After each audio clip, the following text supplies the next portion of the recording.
Hello! Thank you for joining us for the 7th episode of Burning Questions, a podcast focused on reducing risk in your communities and answering some of your questions along the way. In each episode, we'll focus on one safety topic that we get a lot of questions about. We'll do our best to answer some of those questions, and we'll try and clear up any misconceptions about those topics while we're at it. If you have any questions you'd like for us to answer, leave a voicemail for us at 864-430-0510 or email us at bsfdpodcast@gmail.com, and we'll try and give you an answer in a later episode. On today's episode, we're going to be talking about grilling safety or outdoor cooking safety. More particularly, we'll be talking about fire safety basics, grilling maintenance and placement, starting and extinguishing the grill, safe cooking practices when you're cooking outdoors, and we'll talk about some after grilling safety points. But first off, let's welcome my guest, Firefighter Michael Huppmann. How are you doing, Michael? I'm doing well today, Chris. Thank you. So let's jump right in. Let's start with those fire safety basics. What can you tell us about some basics when it comes to fire prevention and preparation for outdoor cooking or grilling? It's a really good idea to make sure that you check your equipment on a regular basis, making sure you don't have any leaks within the grill itself. Have a fire extinguisher available and know how to properly utilize it. Be sure to keep your grill a safe distance from any combustible structures, the back of your home, flammable materials, things along that line. Okay, when you say combustible structures, the first thing that comes to mind for me is where we live, almost all the homes around us have vinyl siding, wooden decks, that kind of stuff. When you say combustible structures, is that what you're talking about?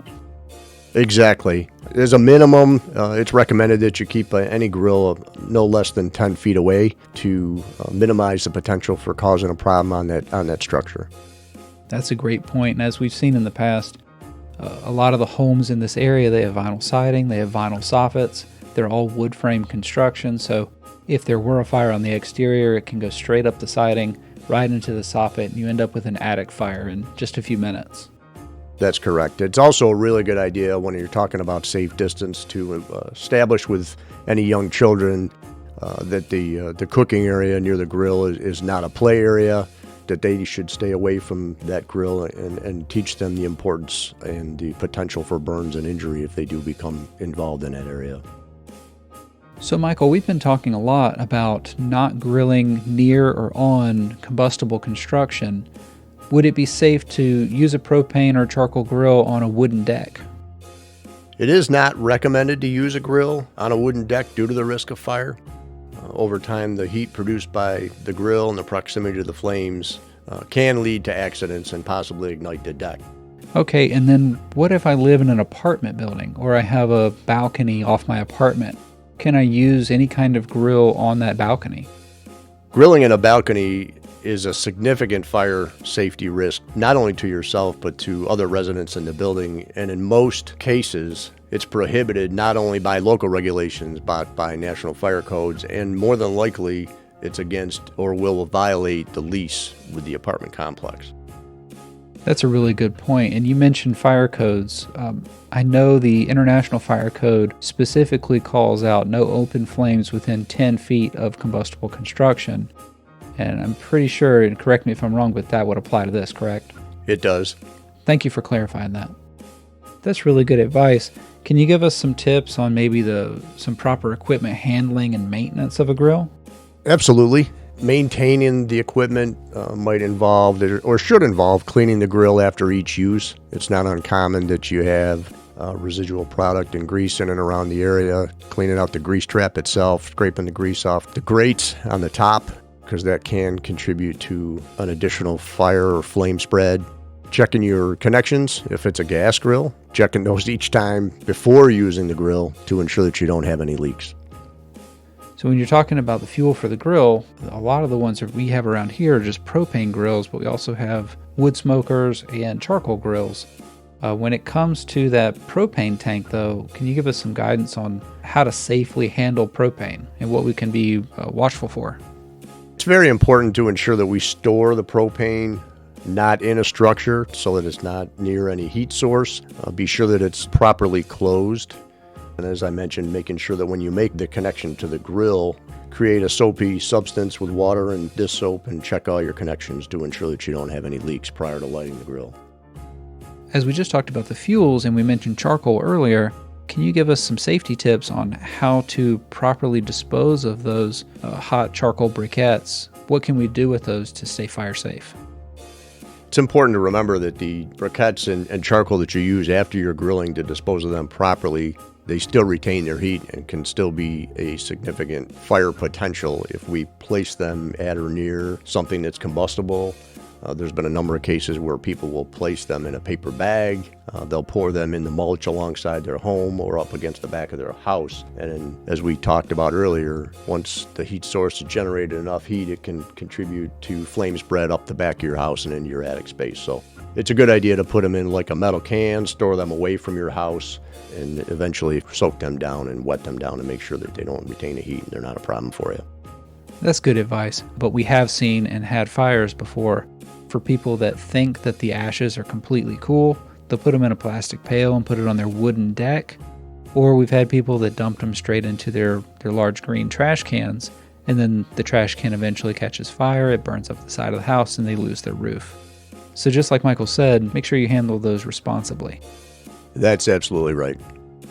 And that gets us into our next section. We're going to talk about how to start your grill, and then how to extinguish possible grilling fires or cooking fires. Can you give us some advice on the proper procedures for how to start our grill safely?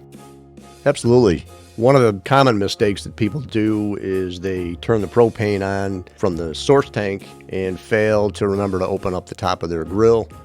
That allows that propane fuel to accumulate in that confined space, and when they hit their igniter, they get a pretty significant explosion. That's absolutely right. And if you can, give us some advice on charcoal grills. What are some safety tips you can offer for starting a charcoal grill, as well as safe storage of that charcoal lighter fluid?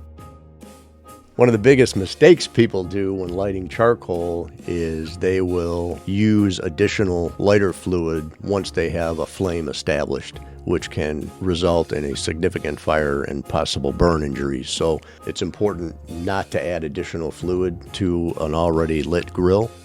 Storing the lighter fluid away from a residential structure, preferably in some kind of metallized container, and making sure that the top is closed securely so that you don't have any spills or leaks. And you mentioned charcoal lighter fluid for starting charcoal grills. Is there anything else that somebody could use instead of that charcoal lighter fluid? Not at all. Charcoal lighter fluid is the only acceptable and safe way to start a fire with a charcoal grill. At no time should you ever use gasoline or any other flammable liquids.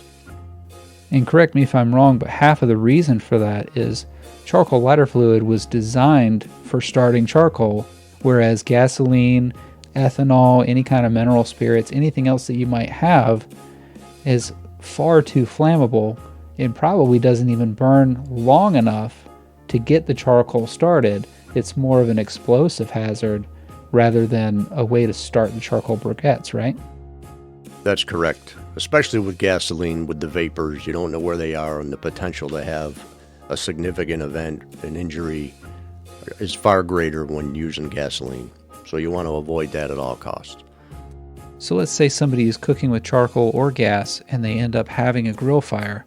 Is there anything in particular or any advice that you can give them on how to safely manage that fire?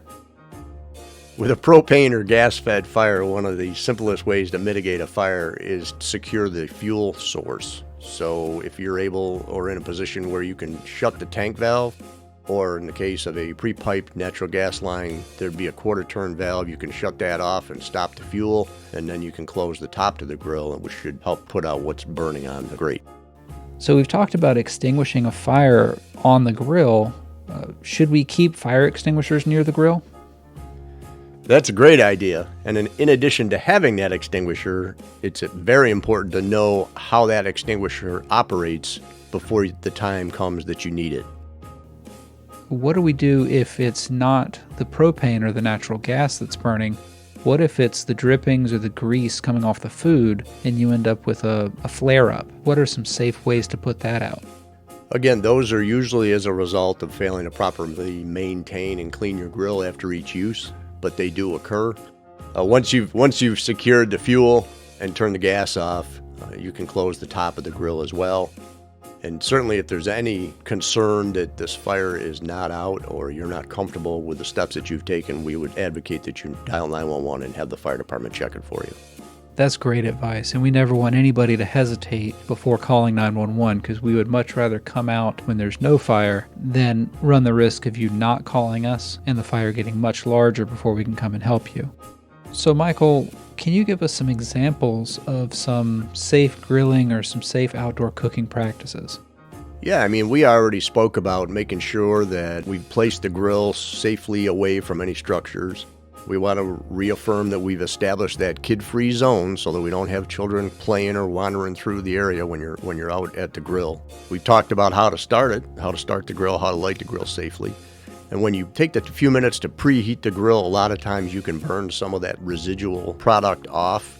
You want to make sure that you're always with the grill while you're cooking, just like we talked previously in previous episodes about never leaving cooking unattended while you're in your home. The same rule should apply while you're cooking on a grill. We talked about flare-ups and how to address those and handle those safely by turning off the grill and closing the top. Another good safety tip is to avoid wearing any loose-fitting clothing in and around the grill area. And on a grill, you want to try and get some long-handled tools to minimize the potential for burn injuries while you're cooking. So when you say long-handled tools, is that to prevent burns and injuries? Can you expand on that a little bit more? Absolutely. If you're using a short tool, short spatula or set of tongs, and you're reaching over the hot grill and there's a flare-up, you run a much higher risk of sustaining a burn injury or, worst case, igniting your clothes and causing greater problems. And one thing I wanted to add is the importance of proper ventilation while you're grilling. That smoke is full of grease-laden vapors, and as it banks up against your house or goes up against your soffit, you could be creating a layer of flammable or combustible grease on your vinyl siding or in your soffit. So it's a good idea to, like we said, make sure that grill is far enough away from your house, at least 10 feet from combustible construction, and making sure that that smoke is not going into your home or into your attic space. But that gets us to, what do we do after we're done grilling? So I know we cook, we've gotten the food off, our whole family is fed, everybody's happy. What do we do to clean that grill up safely, and how do we maintain it after the fact? As we touched earlier, it's important to clean the grill after each use. So a common practice is to allow, once the food has been done, allow the heat to continue to generate. Utilize a brush to clean the grates on the grill.